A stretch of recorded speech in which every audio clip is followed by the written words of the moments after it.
So, Stephanie, would you like to come up and be the first up on the agenda? I would love to. Thank you. Well, okay. Thank you. Thank you, Al. I know. You know how I don't like to stand behind that podium. He doesn't like it that I like to stand behind his podium. I think most of you know me, but on the off chance that someone doesn't, my name is Stephanie English, and I'm with LA County Fire Department. I work for the Assistant Chief, who is the person who has overall responsibility for what we call Division 3, which is not just Canyon Country or Santa Clarita, but the division actually goes from Altadena up to Agua Dulce with a very small part of Chatsworth. In our division, we have 22 fire stations and 3 battalions. So it is a very large area to cover, probably one of the largest in LA County's territory all over. So the reason I wanted to come tonight was because I visited your group, Al, the Merchants Association, and I visited the Chamber of Commerce on a couple of occasions, and the question has come up about the paramedic services on the east side versus the west side. So I thought it would be good to, I'm sure Al's gone over that with you, but I thought it would be good for you to hear it from me and get some feedback from the Assistant Chief's office as to how we're viewing paramedic services and the basic station development. As most of you know, right, we're building several new stations. Does everybody know that? Excellent. There were several concerns. So I really just wanted to kind of go down those list of concerns that we heard from the Civic Association, the Merchants Association, and the Chamber. But just kind of a brief overview. In Santa Clarita, we have 2 battalions. One is Battalion 22, and that battalion is headquartered, if you will, out of Fire Station 107 on Soledad Canyon. And the other battalion is Battalion 6, which is headquartered out of Fire Station 126 in Valencia, the fire station across from the mall. I think you're all probably familiar with that. So we have in total in our division 9 battalion chiefs, but 6 in the Santa Clarita Valley. So we'll call Battalion 6 the west side and Battalion 22 the east side for I think that's how many of you refer to them here in this area, so we'll go with that. But in Battalion 6 on the west side, we have 8 fire stations. 5 of those fire stations are within the Santa Clarita Valley. 1 is in Gorman, 1 is in Chatsworth, and 1 is in Castaic. So they're not in the Santa Clarita Valley proper per se. And in Battalion 22, we have almost 9 fire stations with 1 to open in the fall very soon. And 1 of those fire stations in your battalion, Battalion 22, is in Agua Dulce.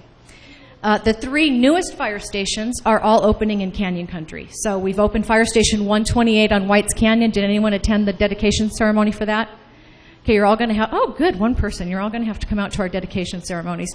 And we have Fire Station 132 that is a permanent fire station for the Sand Canyon Station. And I'm sure you all know where that is. Fire Station 150 is opening mid-October and will be our new division headquarters. That's on Golden Valley in the 14. I'm sure you're all familiar with that one as well.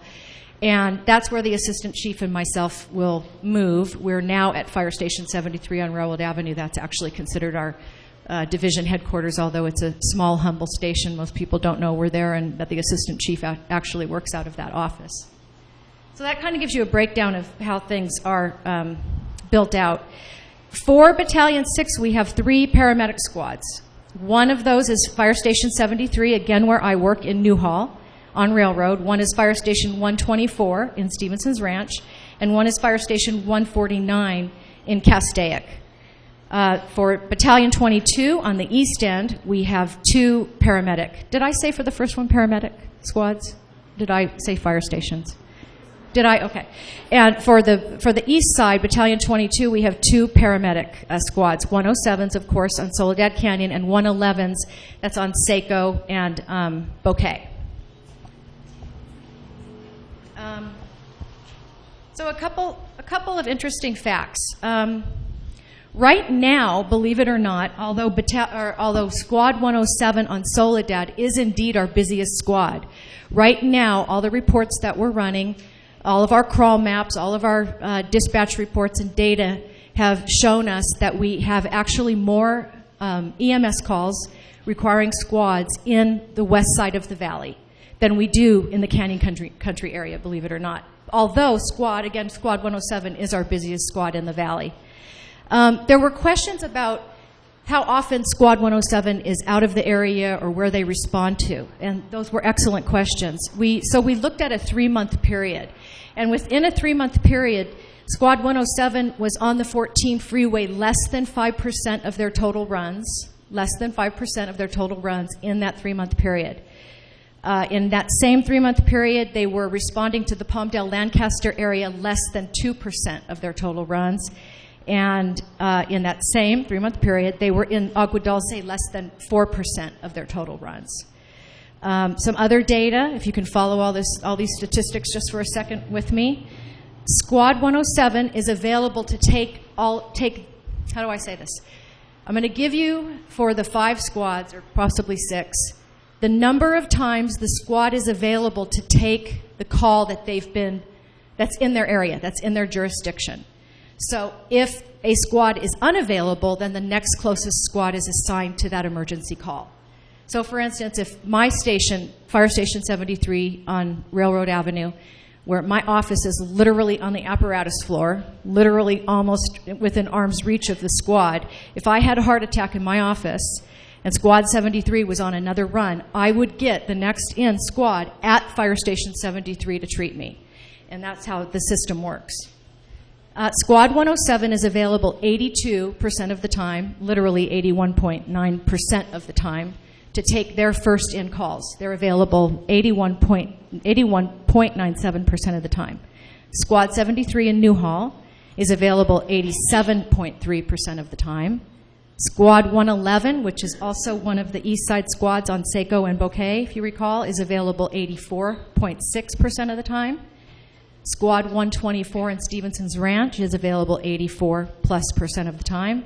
And Squad 149 in Castaic is available just over 89% of the time.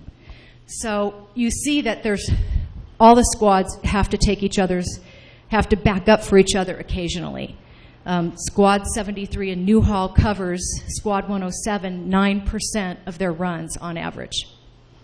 So you can see the analysis is pretty thorough. Within what I'll call your battalion, Battalion 22 in the Canyon Country area on the east side, you actually, while you have 2 paramedic squads, you actually have 40 trained paramedics. Approximately half of those paramedics are working as certified paramedics, and the other half might have promoted to a captain or an engineer or some other position.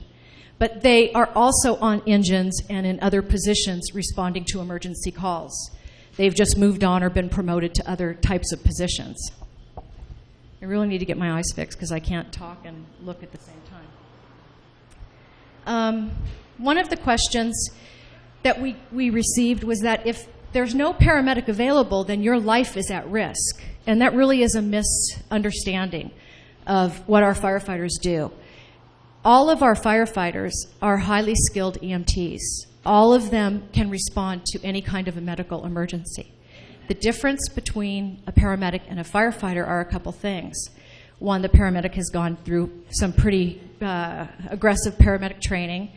2, paramedics carry drugs on the squad. The engine does not carry drugs, so the paramedics can apply drugs and give you drugs as needed.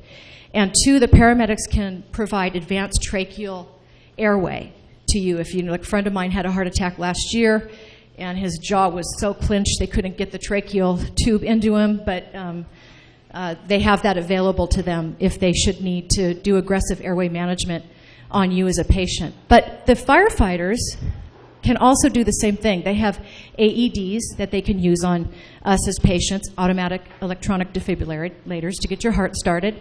They're obviously very well trained in CPR, and they have other breathing apparatus that they can use to get your airway going. So there's a little bit of, at least I interpreted a misinterpretation that if the firefighters were there, the fire engine was there, everybody was kind of, tapping their fingers waiting for the paramedics. Not so. You're being treated by the first on-scene person who gets there. And should the engine get there before the paramedic squad, it's usually within seconds that the squad is there after you. All EMS calls get an engine and a squad. So a lot of times people ask us, you know, I fell down the stairs and broke my ankle and I had 9 firefighters show up at my house. We don't know exactly, even though you've called and said I fell down the stairs, we really don't know if we're going to need 4 people to carry you or if the injury is worse than you are assessing it is. So we respond with more than we may need on any given incident. I'm just getting over a throat thing, so my voice is giving a little bit, so bear with me.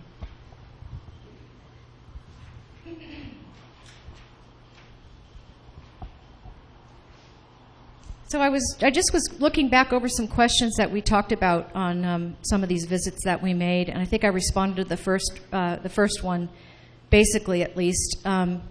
Some folks felt that if Squad 107 on Soledad Canyon was busy or delayed on the 14 freeway on an incident, that you're all left here in Canyon Country without paramedic services, and that is not the case.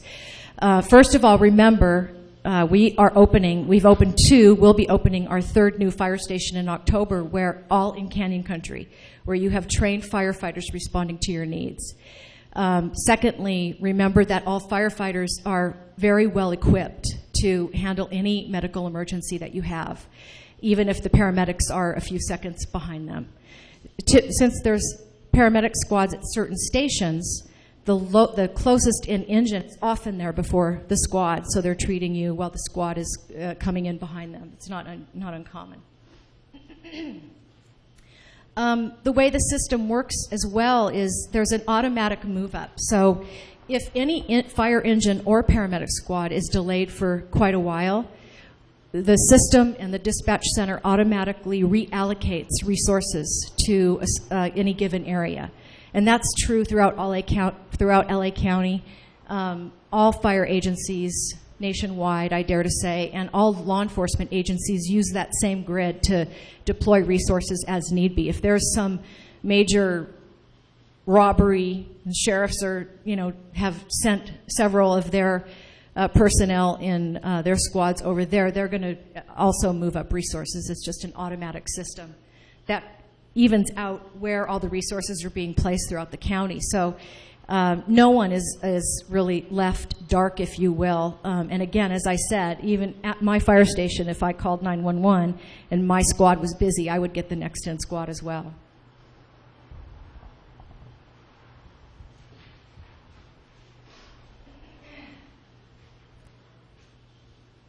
There was a question, it's a little bit of a reiteration, that it seems that the placement of paramedic squads is unevenly distributed throughout the valley, and certainly I would agree with that. If you look at a map, it does look at like there's one squad here and the rest of them are kind of laid out against the west end. However, what we're looking at is the number of runs, emergency calls, the number and where those calls are coming from, and the number of calls that the squad and the station receive, and the number of those that are EMS calls, emergency medical calls. And so we follow all the data and all the analysis that's routinely looked at, where we build fire stations, what resources we put in fire stations, when we do change equipment to move into other areas, which does happen, is all based on the International Association of Fire Chiefs, which most agencies do follow this model to place resources. At some point, more than likely, it will become necessary to realign, and we have several times realigned resources. But right now, although from the map it may appear that it's an uneven distribution, we know where the calls are coming from, where the paramedics are responding to, and exactly how many calls. As you can see from the data that I've already reviewed with you, we know how many calls and who's following up on those calls when a certain paramedic squad is already detained elsewhere.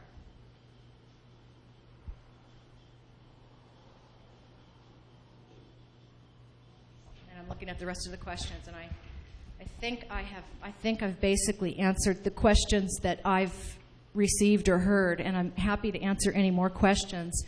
I will keep you all posted as things do change. I can assure you that our executive team Chief Metro and Chief Osby have looked at this data themselves very, very closely, and to date they have decided that the resources and the paramedic squads need to stay where we have placed them. That can change at any time, is always being looked at.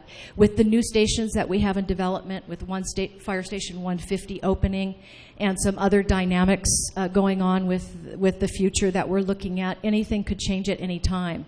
But the fire department has no reason not to realign or replace equipment as needed. And again, as I said, we've done it many times in the past. And we certainly do not want the east side, the Canyon Country side, to feel that they are not getting the level of service. We build fire stations where we know the growth is coming strategically. The 6 fire stations that have been in development right now have been being built for 6 to 8 years. It's been a very long process that has now just come to fruition. We built Fire Station 156 last year. We opened that fire station on Copper Hill. So the planning is very intense and closely looked at. We recently met with the planning division in the city of Santa Clarita to see how the progress of the developments were going, what they expected in time frames, so that we can keep a handle on the growth and how it's occurring. But we do want you to rest assured that this is always being looked at. You are not being overshadowed, and you are receiving the very best of LA County Fire Department services possible. Are there any questions? Stephanie, we live on the east side of town, and just a layman's observation is when 107 is busy and then has to go clear over to Henry Mayo with their patient, they're out of service for minimum 45 minutes, probably closer to an hour. I've watched the fire truck come up the street, the ambulance come up the street, and 15 minutes later, here comes the paramedic. A lot of times it's 124, which that's a long ways away. And even with my map that we've drawn up there, those are 3-mile radius circles, 6 miles across the whole circle. When 107's busy, even if 73 shows up or 111, we've got a mountain range in between all those other stations to respond to 107. That's pretty much why we're saying, because 107's busy, and I've talked to paramedics out of 107, they say a lot of times they're out of quarters 50% of the time. They're 12 hours out of a 24-hour shift, they're out of quarters. You know, I can appreciate your statistics and all that. I can just see what's going on. I know when 124 comes over, that's a long ways away. And like I say, they've got to go around a mountain range to get there. 73 has to go around a mountain range to get to Canyon Country. That's pretty much what we're saying, especially with 107. If 107 has to respond clear to Agua Dulce, and then they have to go clear back to Henry Mayo, they're probably out of service for an hour and a half to 2 hours. Is there any chance with the paramedics riding on the fire trucks that a paramedic box be put on the fire trucks, that if they were to need them, that they could use the paramedic box as a paramedic if they need a rise for a patient? I mean, if the boxes were provided for every fire truck. That's a great question, and the simple, maybe unrealistic answer is yes. Those are paramedic assessment engines, and that takes staffing a paramedic on that engine who's certified to use those drugs. We do have paramedic assessment engines, and that is a great solution, and that is something that, of course, our executive team and Chief Nickham and Chief Tripp are very well aware of as an option. One of the challenges for LA County Fire Department and all fire organizations right now is funding. As I've said before here at this very meeting on several occasions, you know, we're funded through property taxes. What is your property values? What is your property value done? Mine's about $100,000 under. I'm happy to say. And so our pay, if you will, as a fire department has gone significantly crashing. And we have maintained the same level of service, and we have maintained the earmarking of those new fire stations that we've built over the last few years. So there's a very realistic financial challenge. If your personal budget was affected by, let's say, 30 grand, do you let go of one of your cars? Do you quit your cable? Do you not take a vacation? Do your kids come home from college? I mean, they're hard decisions is my point. For the last 3 years, we have cut our budget by $50 million each year. And again, you know, our neighboring fire agency still is browning out their fire stations and their battalion chiefs. If you went to Fire Station 107 and there was a note on that door that said, "We'll be back on Friday morning, thanks for visiting," that would send the reality. So what we're trying to do at LA County Fire Department is really hang on to our level of service. We've had no layoffs. Now, when people are leaving, civilian positions, administrative positions, professional positions leave, we're not rehiring for those positions right now. But we are not doing what we call running short with firefighter positions. We're doing a fantastic job.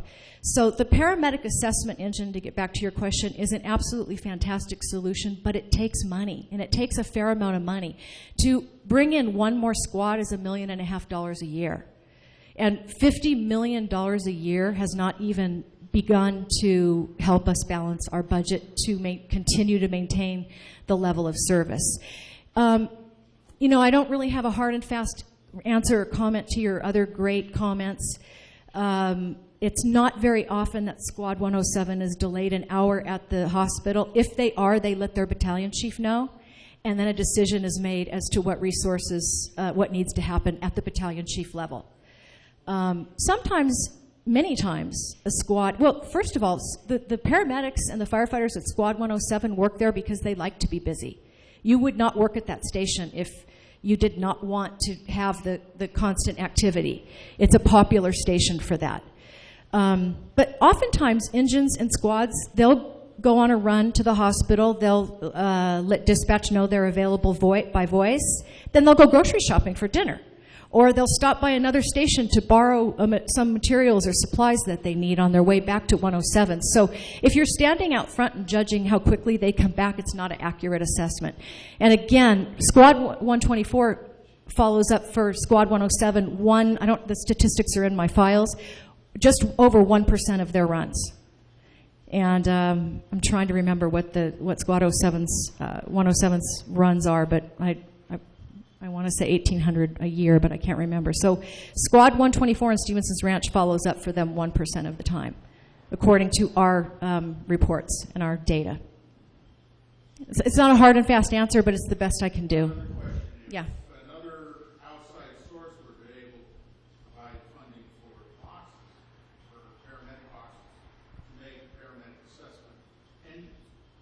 Could those firefighter paramedics that are on the captain or whatever, could they make use of the boxes if they have them? No, you have to have a paid position for a firefighter, certified firefighter paramedic on that engine for each 3 shifts. So it's the funding for that. They make more money than firefighters. They get a paramedic bonus. And then to supply the drugs also have associated ongoing costs. So that is a very viable solution, but it is one that is costing. And right now, as I said, what's really important is at this moment in time, this could change in a month or 6 months or 2 years. I don't know. I certainly don't have that prognostication. But right now, our data tells us that we're responding within our time frames, which an ALS run, an advanced life support run, we're supposed to be there within 8 minutes, 90% of the time. And we are meeting that standard right now. We're watching where each squad goes, where their responses are, how many they receive, and how often, how often they're not available for the run in their jurisdiction. And way more detailed data than that do we have analysis for. So. Recently on the news, LA City Fire had just had a study that said that they're shocked that something like 80% or 90% of their calls are actually medical calls rather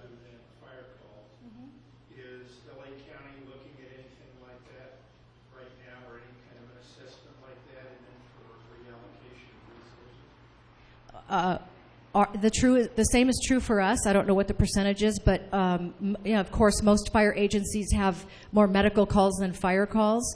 And right now, the resources are meeting the national standards, the Association of Fire Chiefs standards that we follow, the protocols that we follow. The reason the 3 new fire stations were being built and now are being built is because of the growth and the population that we expected to have, which now has slowed significantly. Nonetheless, those 3 new fire stations are operational. So at this point, there's no need for that, according to our data. My quick question is about 911, and I don't know if it's within. When I live, so I'm behind Canyon Country Park, and I look out, and I can see the freeway from Via Princesa to Sand Canyon, and I see lots of wrecks. So if I hear the crash, I go verify the wreck, I go in, and I call 911. Sometimes I can't get through. And when I do, I'm just curious, where does the call go? Because they are not familiar with that area. So is it in the city somewhere? Is it out here? Where does a 911 call go to? Do you call from your cell phone or your home phone? I've called from both. You should, as much as possible, call from your home phone. That automatically comes up on our dispatch system. And typically, I go in about once a year because I think the dispatch system is absolutely amazing. Yeah, our dispatch system is down at headquarters in LA.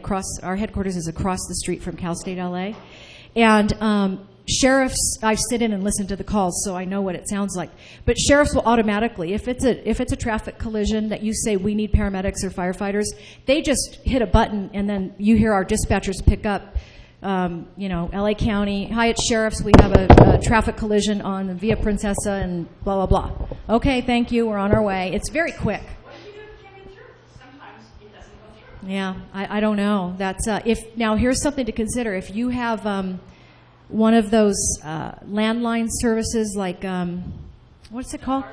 It's regular AT&T or something. Okay, because sometimes, just for the rest of you, if you use one of those, what is that system called? Like, well, that might be one. I am not familiar with that one, but I hear there's one on the Vonage or something like that. That's the same thing? Okay. If you use one of those, they're not necessarily locally aligned, and they may go to an Ohio dispatch center that doesn't know. So as long as you're sure you're on AT&T or one of those major systems, I don't know how to respond to that. It should go straight there. Is not here. It's in LA. Yeah. Okay, we live real close to Station 128, the new one.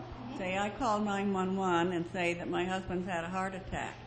According to your map there, I have to wait for 101 or 107 to come out.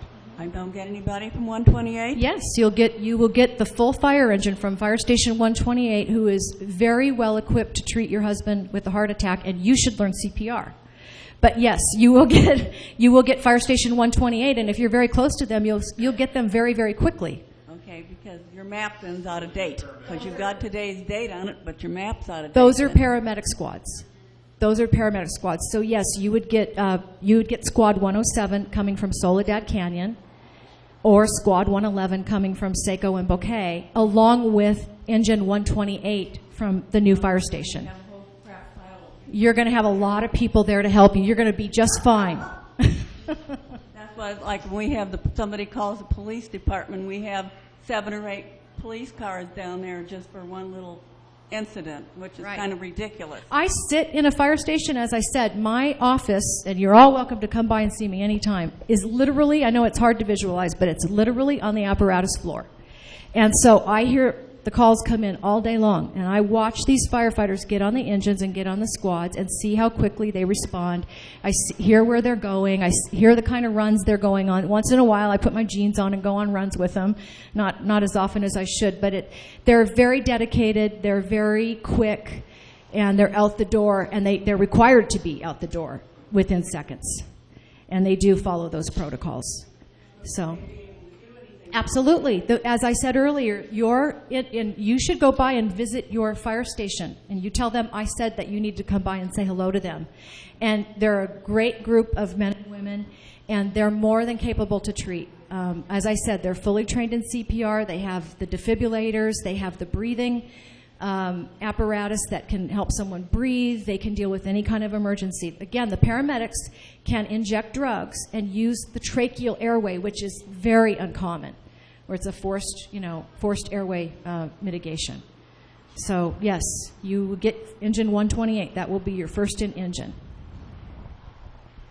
I have a question. We just have recently annexed into the city several areas, and we have more coming in before the end of the year. Does that in any way impact the staffing levels of the different fire stations, or no? No, not at all.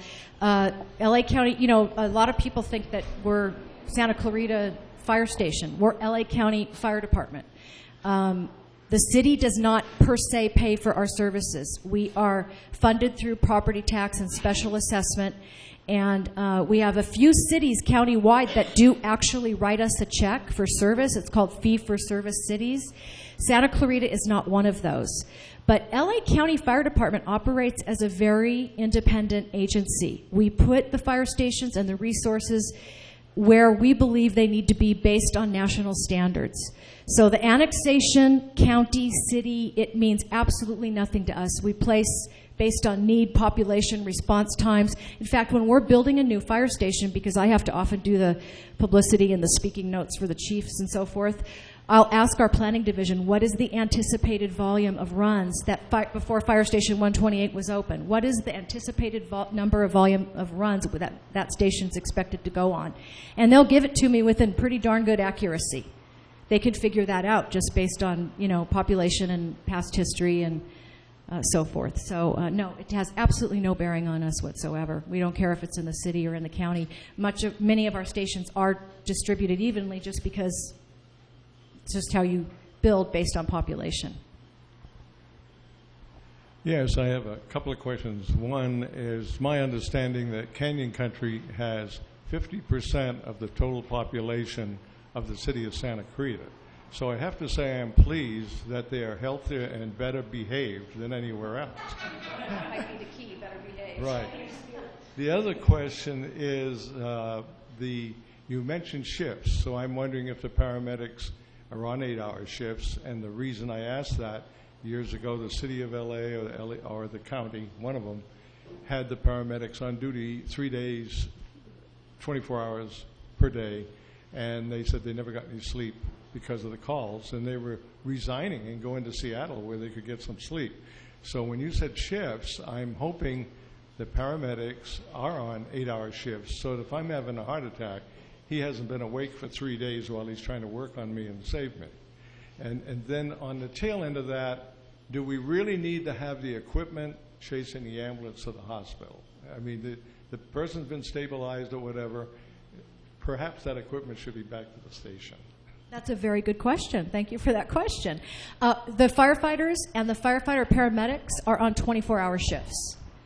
So all firefighters and paramedics are all on 24-hour shifts.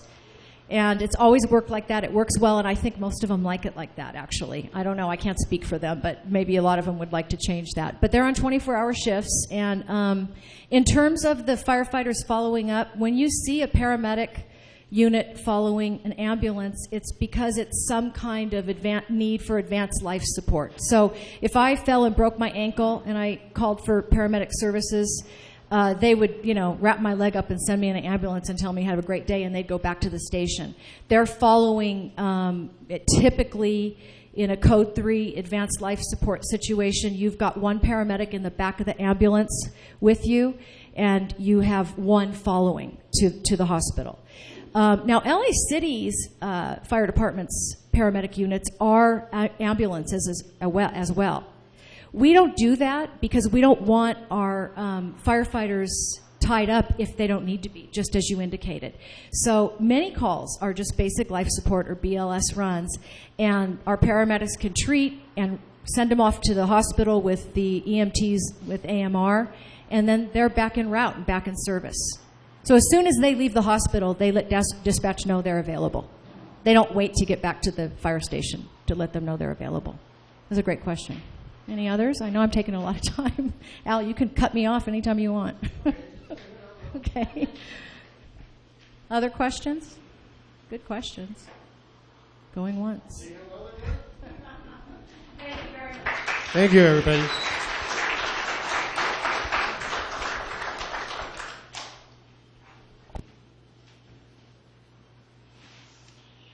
Yeah, that one question there, that was a very common misconception.